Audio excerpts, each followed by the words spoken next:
When most people hear the word budget, they immediately think of restriction. No more coffee, no more vacations, no more fun, no more life. That's why so many people avoid budgeting altogether. They see it as financial punishment, a system designed to tell them what they can't do. But what if budgeting isn't about restricting your life? What if it's actually about giving yourself more freedom? Because the truth is, the people who are best with money aren't the ones who never spend. They're the ones who spend intentionally. They know where their money is going. They know what matters to them, and they make sure their spending reflects their priorities. In this episode, I'm going to show you how to build a budgeting system that actually works, not one that makes you miserable, not one that requires tracking every penny forever, but a practical system designed to help you spend confidently, save consistently, and make progress toward your financial goals. Let's start by clearing up one of the biggest misconceptions about budgeting. Budgeting is not about restricting spending. It's about directing spending. Whether you have a budget or not, your money is going somewhere. Every paycheck gets allocated. The only question is whether you're making those decisions intentionally or accidentally. Without a budget, money tends to disappear. Small purchases accumulate, lifestyle inflation creeps in, and before you know it, you're wondering where your paycheck went. A budget solves that problem. It gives every dollar a purpose. And when every dollar has a purpose, financial progress becomes much easier. Why most budgets fail? Here's the reason most budgets don't work. They're too complicated. People create spreadsheets with dozens of categories, track every transaction, monitor every penny. And after 2 weeks, they give up. Not because budgeting doesn't work, but because the system is exhausting. The best budget isn't the most detailed budget, it's the one you'll actually follow.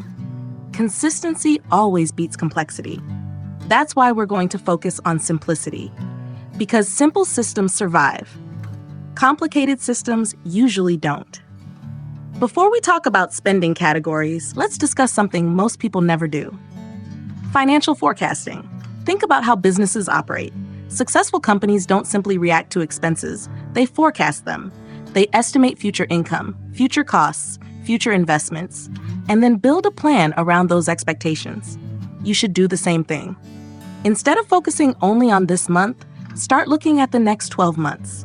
Ask yourself, what major expenses are coming? Will I need a new car? Are there vacations planned? Will insurance premiums increase? Do I have upcoming home repairs, holiday spending, school expenses, medical costs? Most financial emergencies aren't actually emergencies. They're predictable expenses that people failed to prepare for. Forecasting allows you to plan ahead instead of reacting later, and that alone can dramatically reduce financial stress. The 50-30-20 framework.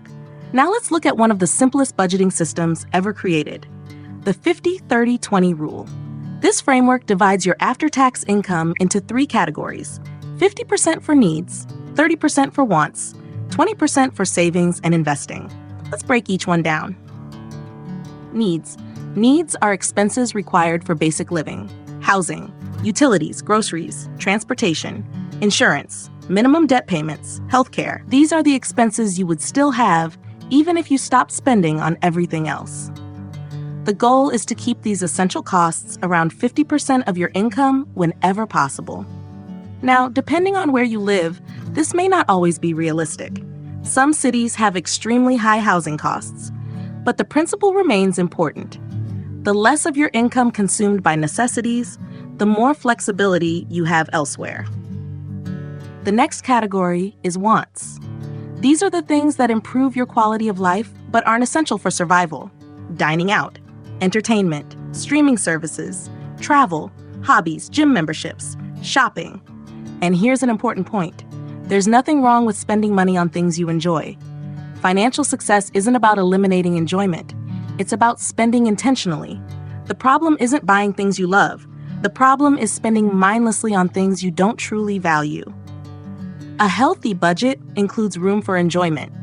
Because if your financial plan feels miserable, it's unlikely to last. The final category is where wealth is built.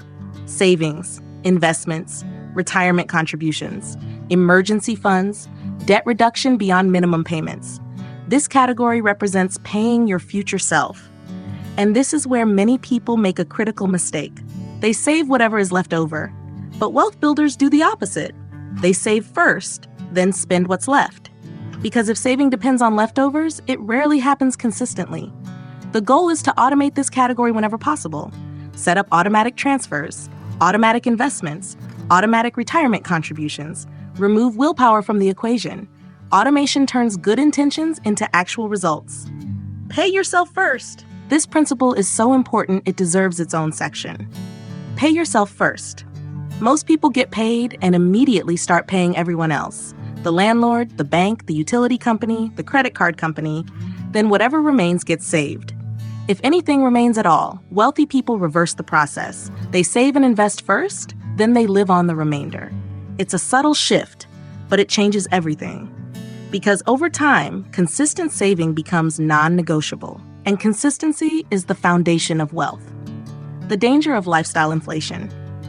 One of the biggest obstacles to financial progress is lifestyle inflation. This happens when spending increases every time income increases. You get a raise, you upgrade your car, you move into a bigger house, you increase spending, you upgrade your lifestyle. And suddenly, despite earning more money, nothing has actually changed. You're still living paycheck to paycheck, just at a higher income level. This is why some people earning six figures struggle financially, while others earning far less build substantial wealth. One group increases spending with every raise, the other increases investing. The difference compounds over decades, and the results can be life-changing. Here's a habit that separates financially successful people from everyone else. Regular reviews. At least once a month, spend 30 minutes reviewing your finances. Look at income, spending, savings, investments, debt balances, progress toward goals. Ask yourself, what went well? What needs improvement? Am I moving closer to my goals? Think of it like checking the scoreboard during a game. You can't make adjustments if you never look at the score. And small course corrections made consistently can prevent major financial problems later. Perfection is not required. One reason people abandon budgets is because they think one bad month means failure. It doesn't. Unexpected expenses happen. Life happens. You might overspend on a vacation, have a medical bill, need a car repair. That's normal. The purpose of budgeting isn't perfection. The purpose is awareness. The goal isn't to control every dollar perfectly. The goal is to ensure your money is generally moving in the right direction. A budget should guide you, not punish you. Building a system that lasts. The best budgeting system is the one that fits your life. Some people love spreadsheets, others prefer budgeting apps. Some use simple bank account systems, others automate everything. The exact method matters less than consistency. Find a system that's easy, find a system you'll maintain, and focus on progress rather than perfection. Because budgeting isn't a one-time event. It's an ongoing habit, and habits are what create long-term financial success. A budget isn't about limiting your freedom. It's about creating it. It's about making sure your money supports the life you want instead of quietly disappearing every month. Forecast your expenses. Follow a simple framework. Pay yourself first. Avoid lifestyle inflation. Review your progress regularly. And remember that every dollar should have a purpose. Because when you control your money stops controlling you. In the next episode, we're going to talk about something many people overlook: where you should actually keep your money. You'll learn how banks make money from your deposits, why some savings accounts are dramatically better than others, and how to make sure your cash is working as hard as possible. I'll see you in the next episode.